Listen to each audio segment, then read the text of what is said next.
धरना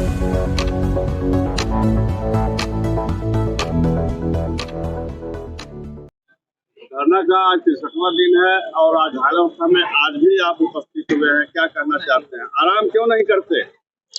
देखिए, आराम हराम है हमारे लिए, क्योंकि हमने 12 वर्ष आराम ही किए हैं, अपनी आवाज को उठाया नहीं है। आज अगर हमने आवाज उठाया है और संघर्ष को जारी किया है, 63वां दिन है, अब आराम हमारे लिए हराम है। कुछ अधिकारियों के द्वारा जो ये घिनौनी हरकतें की गई हैं,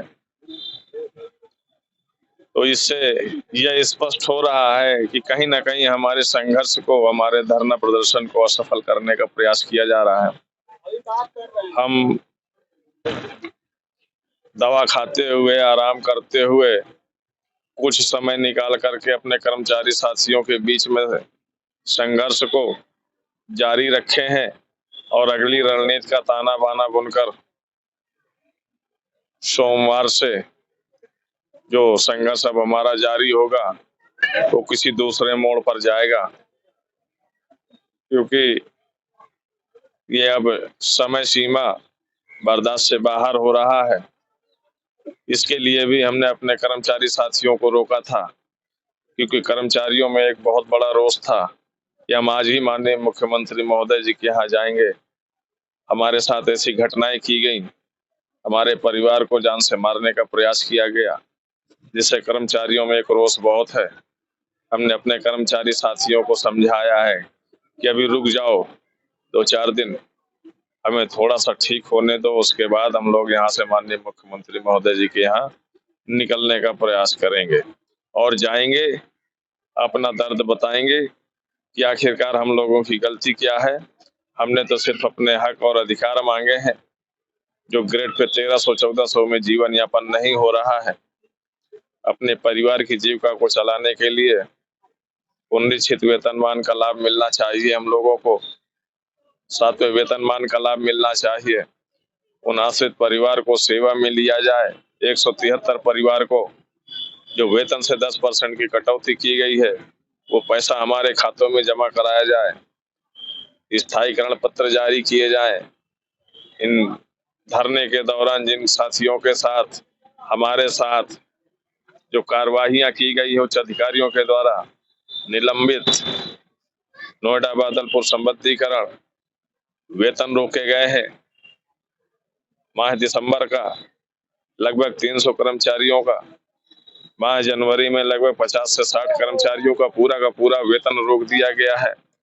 जब भी हमारी पूर्व में किसी सक्षम अधिकारी से वार्ता हुई है, 4 जनवरी को हमारी प्रमुख सचिव आवास शहरी नियोजन स्मारक समिति के अध्यक्ष महोदय जी से जो वार्ता हुई, उसके उपरांत निलंबित किया गया। उसके बाद सक्षम अधिकारी माननीय मुख्यमंत्री महोदय जी के ओएसडी जी से वार्ता हुई है। उसके बाद माह जनवरी का फिर पूरा वेतन रोक दिया गया। हमको यही नहीं समझ में आ रहा कि स्मारक समिति के जो अध्यक्ष हैं वो सीनियर हैं या नियुक्ति पदाधिकारी जो एलडीए के बीसी हैं वो सीनियर हैं। माननीय मुख्यमंत्री महोदय जी के ओएसडी जी से वार्ता हुई तो उन्होंने तो हमें आश्वासन दे दिया कि हम लिखित आदेश धरना स्थल पर किसी सक्षम अधिकारी के बीच पहुंचा देंगे और धरना खत्म करवाएंगे।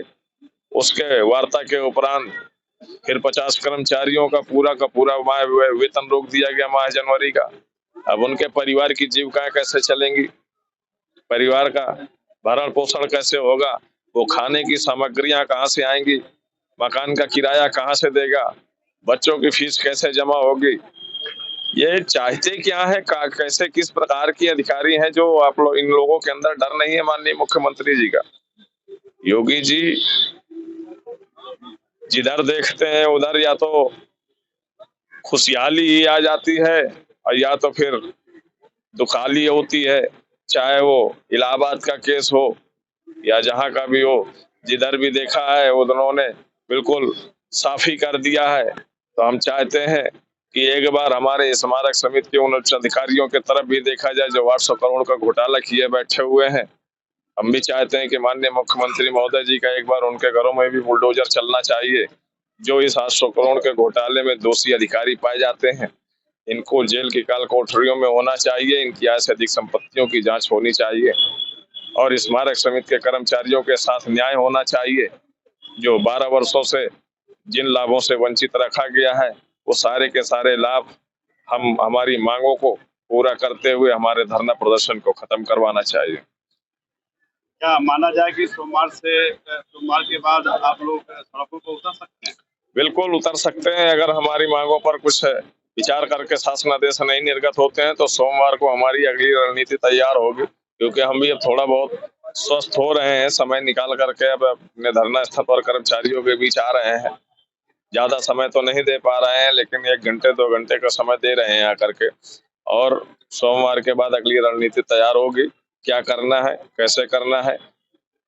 जो कान योजना है, वो कान योजना की भी तिथि बहुत ही नजदीक अब आ रही है और ये कान योजना की तिथि को अगर सफल करने के लिए और ये 800 करोड़ का घोटाले के पोल न खुलने के लिए ही शायद मेरे साथ ऐसा घिनौना कार्य किया गया है, क्योंकि पूर्व में भी धमकी ही दी गई थी कि ये धरना खत्म कर दीजिए, नहीं जान से मरवा दूंगा, तुमको भी मरवा दूंगा, तुम्हारे परिवार को भी मरवा दूंगा। तो हालांकि उन्होंने अपनी घिनौनी हरकतें की, लेकिन हमारा परिवार सुरक्षित है, हम भी सुरक्षित हैं।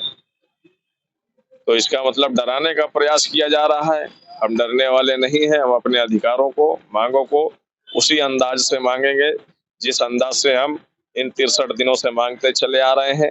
और अगली रणनीति जो सोमवार को है वो बताई जाएगी और खुला ऐलान है हमारे स्मारक समिति के कर्मचारियों को और वो तमाम प्रदेश के छोटे बड़े महासंघों का कि प्रदेश का वो चतुर्थ जो आपके धरना प्रदर्शन के अग्रकर्ता कौशल किशोर आदित्य हैं, मैं इनका पिता हूँ।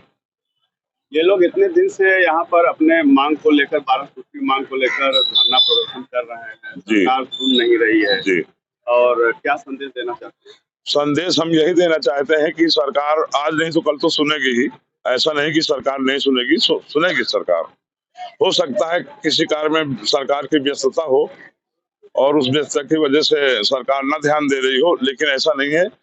सरकार ना तो अंधी है, ना बहरी है, ना गूंगी है। वो बोलेगी भी और करेगी भी और देख तो रही है ये। अभी विगत दिन कौशल जी का कार दुर्घटना हुई थी जी। इसको लेकर क्या कहना चाहते हैं, क्या बीती थी आप लोगों पर? अब हमने जिस समय सुना उस समय चूंकि हमारा तो बेटा है, हमने तो जन्म दिया है, तो हमें तो तकलीफ बहुत ज्यादा हुई थी। लेकिन ऐसा अगर किसी के द्वारा ऐसा किया गया है तो ऐसा नहीं करना चाहिए। मैं उनकी एक बार नहीं बार बार भर्त्सना करता हूँ। मतलब उनके विचारों से मैं अपने विचारों को बराबर नहीं मानता हूँ। फिलहाल क्या मांग करते हैं एक गार्जियन होने के नाते? मैं गार्जियन होने के नाते मैं सरकार से यही मांग रहा हूँ कि जिस तरह ये सारे कर्मचारी धरना प्रदर्शन में बैठे हुए हैं और इनकी समस्याएं अगर वो सच साबित कर रही हैं, गलत नहीं है उनकी मांगे, तो उनकी मांगों को पूरा करना चाहिए। ऐसा मैं सरकार से निवेदन करता हूं और उम्मीद है कि सरकार ऐसा करेगी।